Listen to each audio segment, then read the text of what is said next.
Senibingelela nonke egameni lomfeki wethu uJesu Kristu.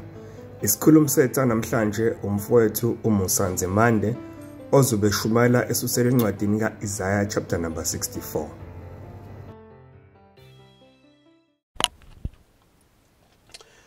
Bingelela abazalwane egameni lenkosi yethu uJesu Kristu. Sizofunda incwadi kaIsaiah chapter number 64. Sizoqala nje kuverse 1.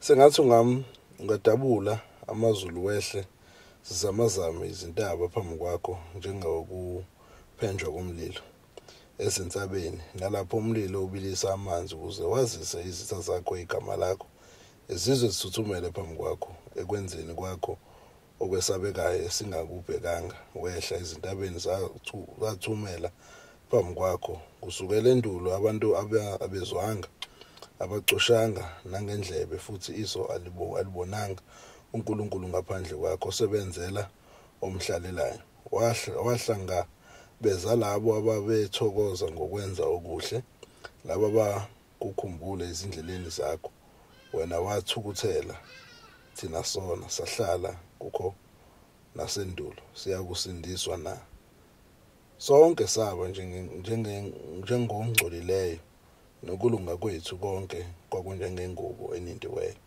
sabuna sonke njengeqabunga nobubi bethu basisusa njengomoya kwakungekho owalibiza igama lakho owazivusela ukubambelela kuwe ngokuba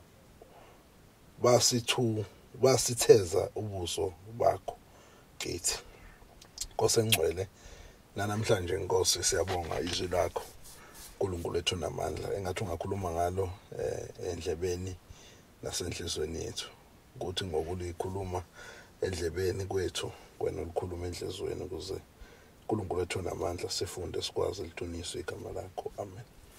Ngithanda ukubonga kakhulu bazalwane uphinde ngithole elinye ithuba ukuhlanganyela nani ngibonge nakwethu umfowethu umqadi ngokuphinde ngithole ithuba lokubuka izwi lenkosi amen. Namhlanje sikIsaiah chapter number 64. Isaiah la uveza uNkulunkulu uveza isifiso sakhe naso uNkulunkulu engathi angehla ahlulele uveza ukuthi indlela ayekade ehla ngayo uNkulunkulu wayehla kanjani wayehla njengomlilo ezintabeni kunjengokubila kwamanzi uyaveza la ukuthi uNkulunkulu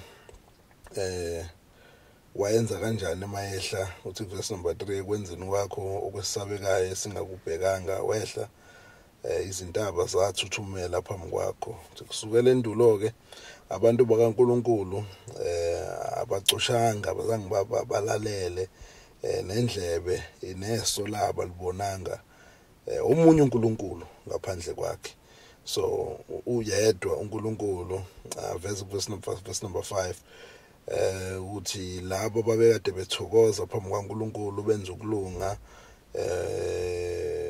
uNkulunkulu waba kunye nabo abakhumbula izindlela zakho bese kuthi ke labo ababekade bengahambi ngendlela yakhe uthi wena wathukuthela uthi thina sona sahlala kukho nasendulo siyakusindiswa na so labo bantu uNkulunkulu bebenze lokuhle and kufike la khona bona kakhulu noma nje kade babona kusukela emandulo bebona kuphindelela and useyabuza uIsaiah ukuthi kungenzeka ukuthi basindiswe futhi siyakusindiswa na umbuzo ke okhona lo ukuthi kusengenzeka ukuthi abantwana bakaIsrayeli abona uNkulunkulu kusukela endulo baphinde basindiswe na verse number 6 ukuthi kungane esho njalo uthi sonke saba njengongcolileyo nokulunga kwethu konke kwakunjengengubo enindiweyo uthi sabuna sonke njengeqabunga nobubi bethu basisusa njengomoya and uNkulunkulu la uIsrael into ayivezayo ukuthi labo bantu bonile and ukona kwabo ngisho ukulunga kwabo ababekwenza babunjengendwangu enindiweyo yini indwangu enindiweyo uma ungabuyela nje emakhaya kwakuye ukuthi itilulu zingekho kusetshenziswa indwangu zokusula amatafula lezo ezincane ebizwa ngamaswap ukuthi zigeza amabhodo. Mhlawumbe babezofaka insipho ngaphandle ebhodweni elikhulu lokubasa eziko bese lelo bhodo liwashwe maliwashwe ngendwangu ukuze kusuke kalula ilokhuzana umsizi. Le ndwangu ekwashwa ngayo ubumnyama bayo babuba namafutha ingcole ngalendlela ukuthi ebudaleni bayo iyayekwa ngenxa yokungcola kwayo ayisasetshenziswa ifana nendwangu enindiweyo engcolile indwangu engcolile engasena ukusetshenziswa noma mongathatha ingubo engcolile eseyishukeke phansi mhlawumbe yawela la kade kunamanzi agcwele khona umhlabathi leyo ngubo ngeke isaqokwa ngoba isinindekile. uIsaya uveza ilentuzana ubunjalo babantwana bakaIsrayeli ukuthi babe sebeyibantu abangcolile nabangalungile ongisho ukulunga kwabo busekufana nezidwedwe ezingcolile. And futhi ububi babo abugcini ngokuthi bufane nezidwedwe ezingcolile. Ububi babo wabasusa njengomoya. Kwakwenzakalani lana? uNkulunkulu wabahlulela abantwana bakaIsrayeli. Wabahlulela uthi verse number 11 uqala verse number 10 uthi imizi yakhe engcwele iphendukile ihlane iSiyoni liphendukile ihlane neJerusalema liyincithakalo indlu yethu engcwele nemangalisayo lapho baba babedumisa khona ishisiwe ngomlilo nazo zonke izindawo zethu ezithandekayo ziphendukile incithakalo. Ungazibamba kukho konke lokho Jehova ungathula uze usihluphe kangaka na. Kungani uNkulunkulu enzile uIsrayeli ukuthi wahlulwe wahlulwa amaSamaria ngalesi sikhathi wawathumela uNkulunkulu. I think chapter number 10 awathumela afika awahlulela uIsrayeli ngesandla sawo ethunywe uNkulunkulu wawashaya kwasala indawo yawaIsrayeli isiyihlane ngokubhodlokile kushiswe ngomlilo. And bayibuka lento babuka ukuthi lobu bubusehlele obungaka uyachaza kuIsaya ukuthi kahlahle bububi bethu okudala kade siphila ebubini and lobo bubi sebusenze sasuswa. Usho njalo kuverse number 7 uthi sebusenze sasuswa lobo bubi bethu. Uthi ngokuba wabusitheza ubuso bakho kithi uNkulunkulu babethi kade belwa uNkulunkulu bakhuleke kuyena bese uNkulunkulu abanikeze impendulo ngomprofeti ukuze banqobe. But kulesi sikhathi uNkulunkulu wafihla ngisho ubuso bakhe kuIsrayeli ukuze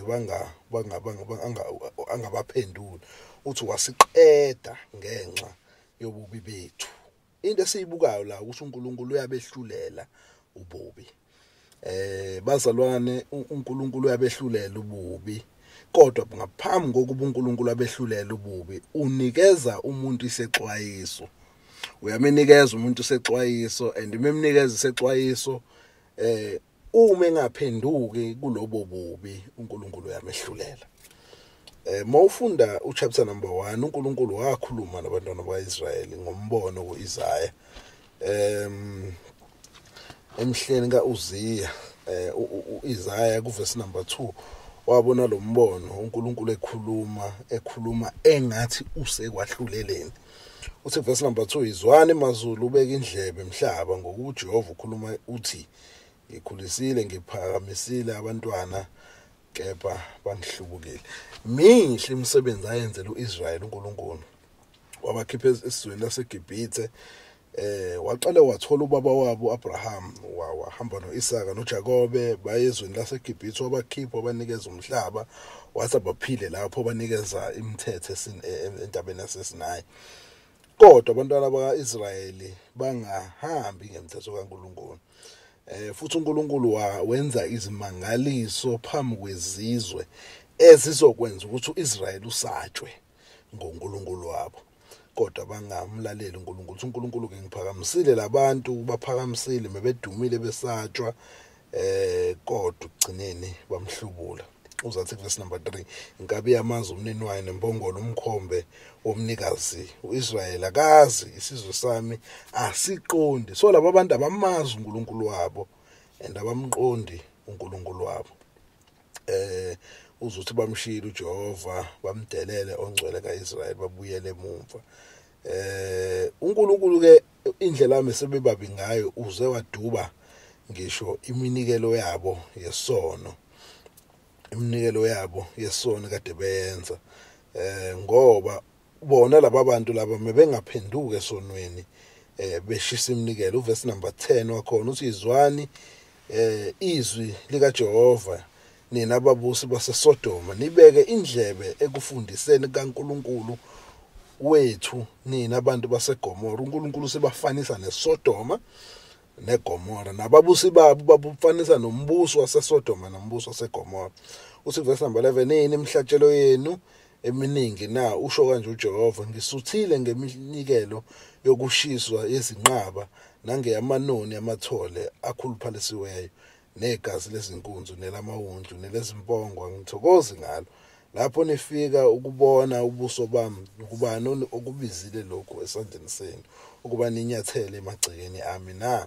Uthi ngase nisaletha iminikelo eyize yempuphu, impepho eyisinengiso kimi, ezokwethwasa kwenyanga namasabatha, nokubiza imihlangano angivumi ububi kanye nemikhosi, ezokwethwasa zenu kwenyanga nemikhosi yenu emisiweyo. Kuyazondwa ngomphefumulo wami, kungukumthwalo phezu kwami, ngikhathele ngokukuthwala. Lapho nelula izandla zenu ngiyakufihla kini amehlo ami. Yebo, lapho nenza imikhuleko eminingi angiyukuzwa, izandla zenu zigcwele igazi. uNkulunkulu veza ubuyi babo la, uyabahlulela ukuthi nayi indlela ababi ngayo. Veza ukuthi abaphenduki, kodwa babhizi balethana neminikelo. Iminikelo kwakufanele ngabe umuntu monile uletha umnikelo ukuze aphenduke kuleso sono, kodwa bona baphenduki, babhizi neminikelo. Sethi uNkulunkulu ngikhatheleke manje leminikelo yenu, sukani nale minikelo yenu phambi kwami, sukani nale minikelo yenu enibhizi niloke niyenze kodwa ningaphenduki. Usethi ngikhathele ukuyibona la nikhuleka kimi, ngiyakufihla ubuso bami kunina ningangiboni, ngoba angifuni ukuloke ngithwalana nale minikelo yenu, ukuthwalana nalezenzo zenu ezimbi, nale mikhuba yenu eniyenzayo. Uthi sukani kimi, izandla zenu zigcwele igazi.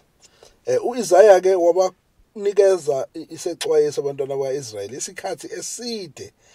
Abantwana bakaIsrayeli bangaphenduka, uNkulunkulu wathumela ukuba kufike isizwe esizobabhubhisa ngenkemba. Bashawa inkemba bonke bafa. Wasindisa uNkulunkulu leyo nzali encane noma leyo mbijana eyayikade iphila ngokulunga.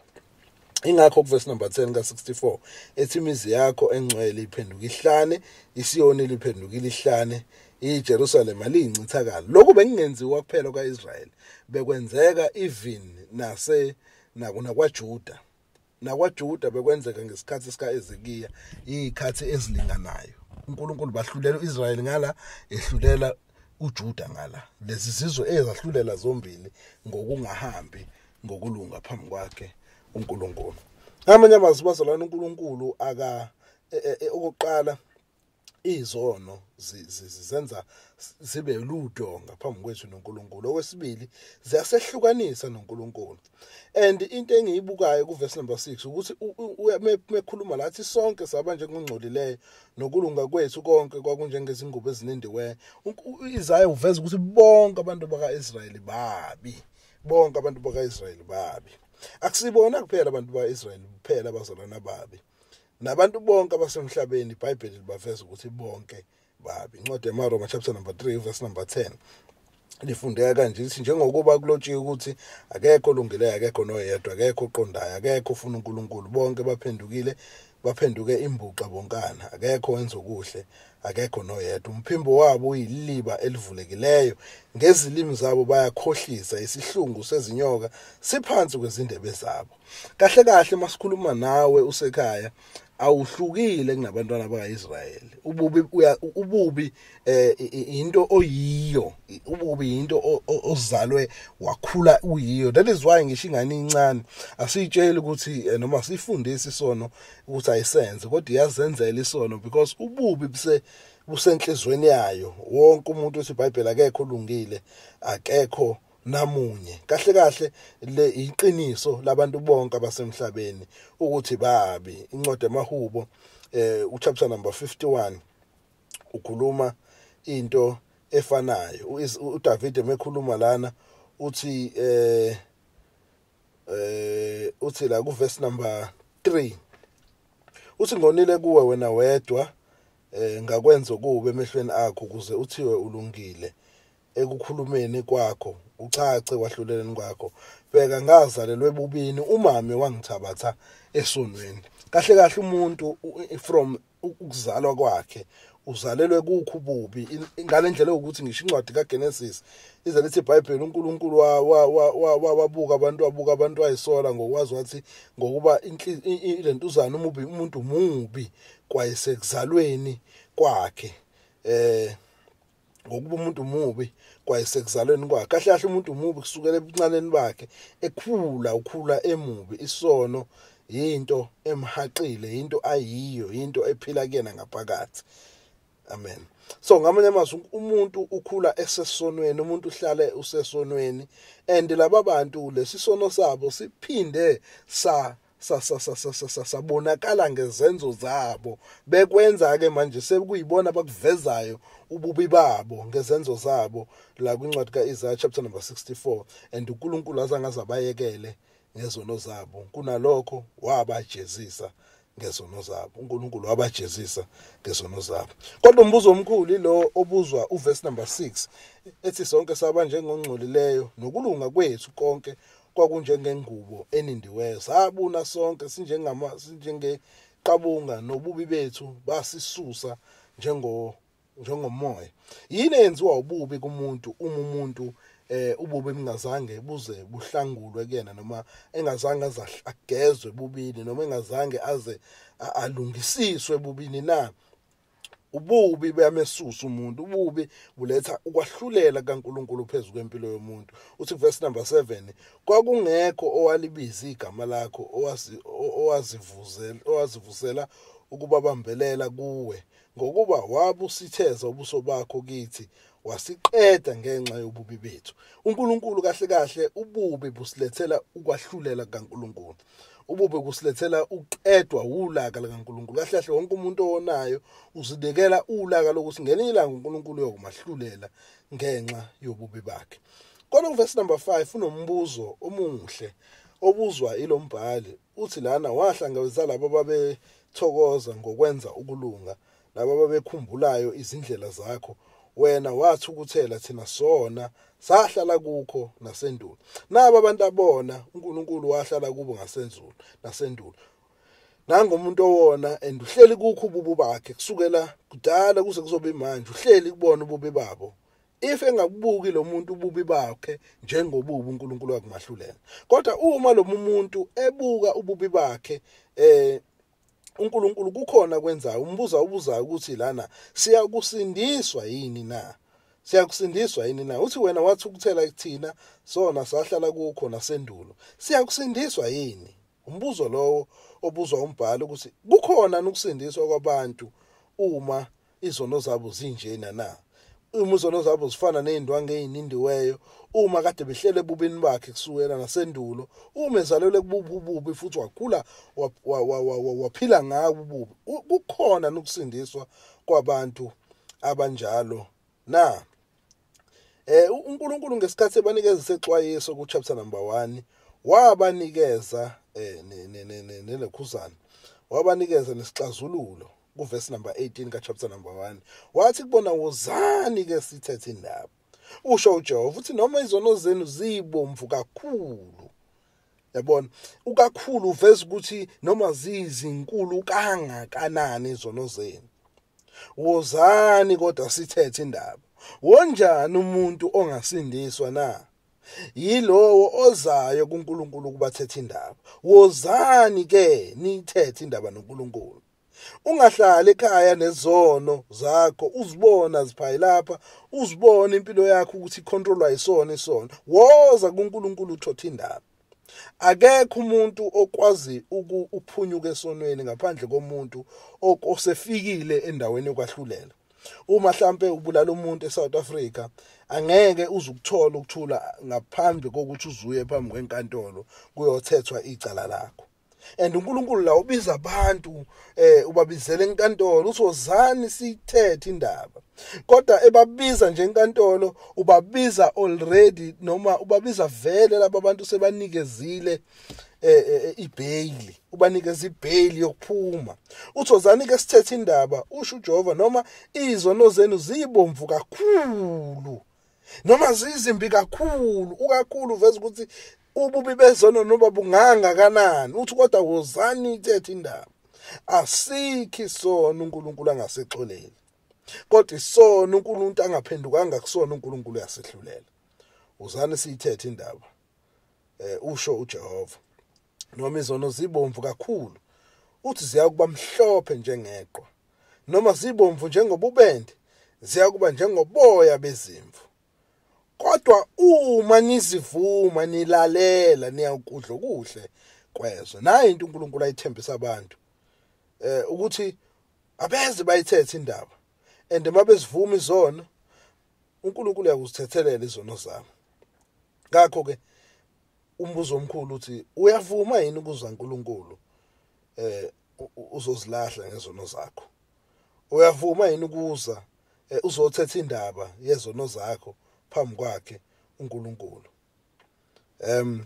Uthi verse number 16, kezani nihlanzeke nisuse ububi bezono zenu phambi kwamehlo ami, niyeke ukwenza okubi. Mawuza phambi kwaNkulunkulu uza kuyena unenhliziyo evumayo ukuyeka ukwenza okubi. Uzwa kuyena Nkosi ngigeze kodwa unenhliziyo evumayo ukuthi ufuna ukuyeka ukwenza okubi. Uzani siyithethe indaba. Uthi verse number 20, kepha uma nala nihlubuka niyakudliwa inkemba njengokuba umlomo kaJehova ukhulumile. Yibo bonke abantu abangazange baze bafune ukusuka ezonweni zabo, baphila ngezono zabo, baphila ngobubi babo. Kahle kahle labo bantu uNkulunkulu ubanikezile isexwayiso sokuthi bayakudliwa inkemba. Zisuswa kanjani ke izono zabantu nguNkulunkulu? uNkulunkulu ususa kanjani izono zabantu na? Kuyona lencwadi uNkulunkulu banikezile isethembiso. Isithembiso sokuthi uyakuzisusa kanjani izono zabo. And isethembiso abanikeze sona chapter number 53. Chapter number 53 usinikeza la isethembiso esasikade sizokwenziwa ngoJesu Kristu inkosi yethu. Uthi la ku verse number 10, no uJehova wathanda ukuyishaya ngezifo. uNkulunkulu washaya uJesu ngezifo, izifo izono zabantu. Kusetshenziswa igama elithi izifo esikhundleni sezono. No uJehova wathanda ukuyishaya ngezifo noma ngezono lapho wenza umphefumulo wayo ube ngumnikelo wecala. uNkulunkulu uthatha uJesu Kristu wamuphahlaza ukuze ngomphefumulo wakhe anikelele icala labantu abonile. Moyifunda yonke le chapter ikhuluma ngokufa kwakhe uJesu Kristu efela izono zabantu, bizwa la ngokuthi inceko. So ngamanye amazwi bazalwane masiza phambi kaNkulunkulu, uNkulunkulu uyazihlanza izono zethu ngokufa kaJesu Kristu. Uyazithethelela izono zethu ngokufa kaJesu Kristu. Verse number 6 ka53 uthi thina sonke sidukile njengezimvu, yilo nalo uphendukele endleleni yakhe, uJehova wehlise phezulu kwayo ububi bethu sonke. uNkulunkulu into ayenzayo uthatha ububi bethu sonke abehlisele phezulu kukaJesu Kristu. Kungani ehlisele phezulu kukaJesu Kristu na? Ingoba uNkulunkulu akasiyena uNkulunkulu ohamba izono engayijezisanga. Uma ekhuluma ngencwadi kaDeuteronomy chapter number 10 uthi uNkulunkulu othathelela izono kodwa ungamiyeka omuba ahambe engazange azajeziswa. Iwenza kanjani uNkulunkulu ukuthi umuntu omubi ahambe engajeziswanga? Umenze kanjani ukuthi athethelele umuntu onjalo na? Uthatha izono zakhe wazifaka kuJesu Kristu. uNkulunkulu akamiyeki umuntu ahambe engajeziswanga. Kodwa uNkulunkulu izono zomuntu uyayithatha ayithethelele ngomuntu uJesu Kristu. Ngamanye amazwi ngaphandle komuntu uJesu Kristu izono zethu azisoze zathethelele. Wathatha bonke ububi bethu thina sasidukile njengezimvu. Thina sasiphendukele endleleni zethu. uNkulunkulu wabunikeza lobo wathatha lobo bubi wahlisela phezulu kwakhe bonke ububi bethu. That is verse number 6 kaIsaya. Ingakho uJesu yena wacindezelwa ukuze thina sisindiswe. Ngamanye amazwi ke bazalwane ngiyathemba ukuthi yilowo nalowo olalela ekhaya uyayithatha izono zakhe abone ububi bakhe eze kuNkulunkulu bathethe indaba asuke ezonweni zakhe ngokuthi avume uJesu Kristu njengenkosi nomsindisi. uNkulunkulu uyakuthatha izono zakho azibeke ekufeni kaJesu Kristu ukuze ngokufa kaJesu Kristu izono zakho zisindiswe bese kuthi ngoJesu Kristu thina sonke siyakuphiliswa. Amen. Siyabonga kakhulu ngokuthi nisiphe indlebe. Sibonge kakhulu nakumfowethu othatha isikhathi sakhe ngokuthi azosikhonza namhlanje. Intshumayelo kanje ziyatholakala ku YouTube na ku Spotify Amandla Ensindiso Podcast. Ngiphinde Amandla Ensindiso Podcast. Siyabonga.